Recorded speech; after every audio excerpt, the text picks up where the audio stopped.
जय हिंद दोस्तों। हमारे रोजगार विद प्रशांत यूट्यूब चैनल में आप सभी का स्वागत है। दोस्तों, आज हमारी अलंकार की थर्ड क्लास है। पिछली क्लास में शब्द अलंकार के भेद पढ़े थे, जिसमें हमने श्लेष अलंकार कंप्लीट कर लिया था। तो आइए हम अपनी क्लास आगे वहीं से कंटिन्यू करते हैं। दोस्तों, यदि आप हमारे चैनल पर पहली बार आए हैं तो हमारे चैनल को सब्सक्राइब कर लें, जिससे आने वाली हर वीडियो आप तक पहुंच सके। अब है वक्रोक्ति अलंकार। क्या होता है वक्रोक्ति अलंकार?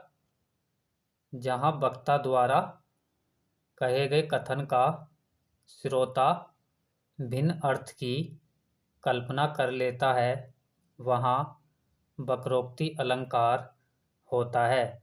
जैसे यहाँ पर उदाहरण है, कौन द्वार पर राधा मैं हरि, क्या बानर का काम यहाँ। यहाँ पर हरि शब्द के दो अर्थ हैं। पहला, हरि भगवान या ईश्वर को कहा जाता है, और दूसरा बानर को। यहाँ पर हरि शब्द भगवान के लिए प्रयोग हुआ है, लेकिन यहाँ पर हरि का अर्थ निकाल क्या लिया? बानर। और जब वक्ता द्वारा कहे गए कथन का श्रोता भिन्न अर्थ निकाल लेता है, तो वहाँ वक्रोक्ति अलंकार होता है। तो इस उदाहरण में कौन सा अलंकार हुआ? वक्रोक्ति अलंकार। अब अगला है,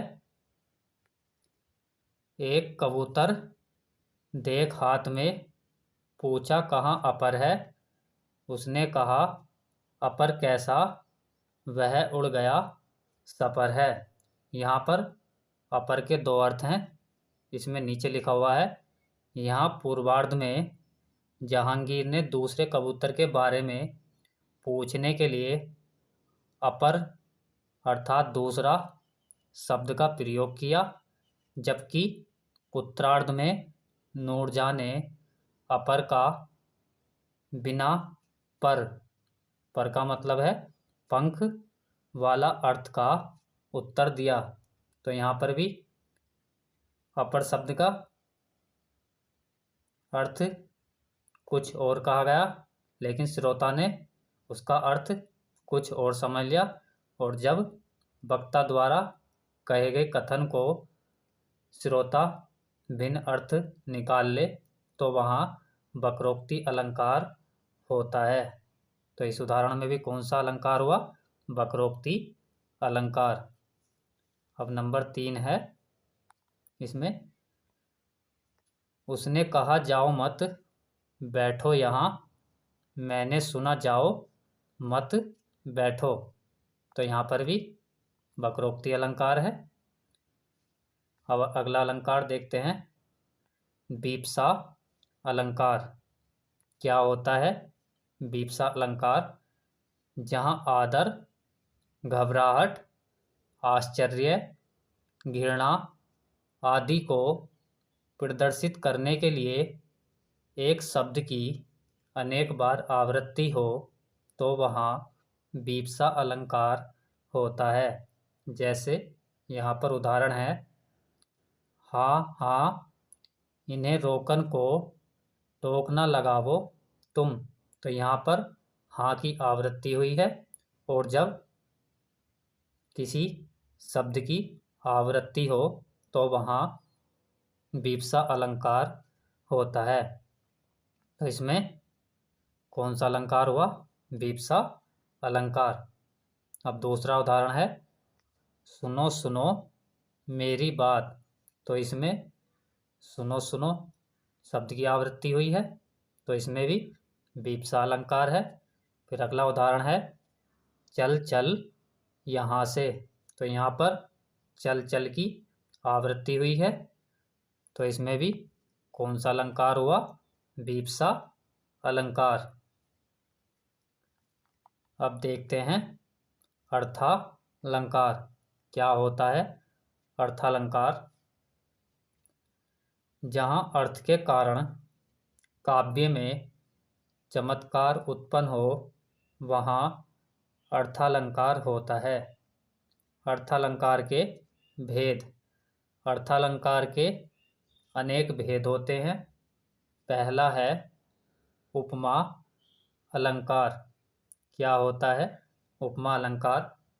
जहाँ एक वस्तु या प्राणी की तुलना समान, धर्म, शोभा, स्वभाव, गुण आदि के आधार पर किसी दूसरी प्रसिद्ध वस्तु या प्राणी से की जाती है तो वहाँ उपमा अलंकार होता है। अब है उपमा अलंकार के अंग। उपमा अलंकार के 4 अंग होते हैं। पहला उपमेय, दूसरा उपमान, तीसरा साधारण धर्म और चौथा वाचक शब्द। इसमें पहला है उपमेय। क्या होता है उपमेय? जिसकी उपमा दी जाए या जिसकी तुलना की जाए। अब नंबर 2 है उपमान। क्या होता है उपमान? जिससे उपमा दी जाए या जिससे तुलना की जाए। नंबर 3 है साधारण धर्म। क्या होता है साधारण धर्म? जो दोनों में समान रूप से हो, अर्थात विशेषता या गुण। अब नंबर 4 है वाचक शब्द। क्या होता है वाचक शब्द? उपमेय व उपमान की समता बताने वाले शब्द। इसमें कौन कौन से होते हैं वाचक शब्द? जैसे समान, सा, से, सी, सदृश, इव, सरिस, ऐसा, जैसा, ज्यों, इत्र, यत्र, तत्र आदि। ये सभी वाचक शब्द होते हैं। अब आगे देखते हैं उपमा अलंकार के उदाहरण। इसमें पहला है हरिपद कोमल कमल से। तो यहाँ पर हरिपद जो है उपमेय है और कोमल साधारण धर्म है, कमल उपमान है, से वाचक शब्द है। यहाँ पर उपमा अलंकार की पहचान वाचक शब्द से कर सकते हैं। जहाँ पर भी वाचक शब्द समान, सा, से, सी, सदृश, इव, सरिस, ऐसा, जैसा, ज्यों, इत्र, यत्र, तत्र आते हैं वहाँ उपमा अलंकार होता है। तो इसमें पहले उदाहरण में क्या आया है? से। और जब से वाचक शब्द का प्रयोग हो किसी उदाहरण में तो वह उपमा अलंकार होता है। फिर अगला उदाहरण है मुख चंद्रमा के समान सुंदर है। तो यहाँ पर वाचक शब्द क्या है? समान। और जब समान वाचक शब्द का प्रयोग हुआ हो तो वहाँ पर भी उपमा अलंकार होता है। फिर अगला है नीलिमा चंद्रमा जैसी सुंदर है। तो इसमें वाचक शब्द है जैसी। और जब किसी उदाहरण में जैसी वाचक शब्द का प्रयोग हुआ हो तो वह उपमा अलंकार होता है। फिर अगला उदाहरण है पीपर पात सरिस मन डोला। तो इसमें वाचक शब्द है सरिस। और जब सरिस वाचक शब्द हो तो उसमें उपमा अलंकार होता है। फिर अगला उदाहरण है मखमल के झूले पड़े हाथी सा टीला। इसमें वाचक शब्द सा है तो इसमें भी उपमा अलंकार है। फिर अगला उदाहरण है हाय फूल सी कोमल बच्ची हुई राख की थी डेरी। तो यहाँ पर सी वाचक शब्द का प्रयोग हुआ है तो इसमें भी उपमा अलंकार है। फिर अगला है प्रातः नभ था बहुत नीला शंख जैसे।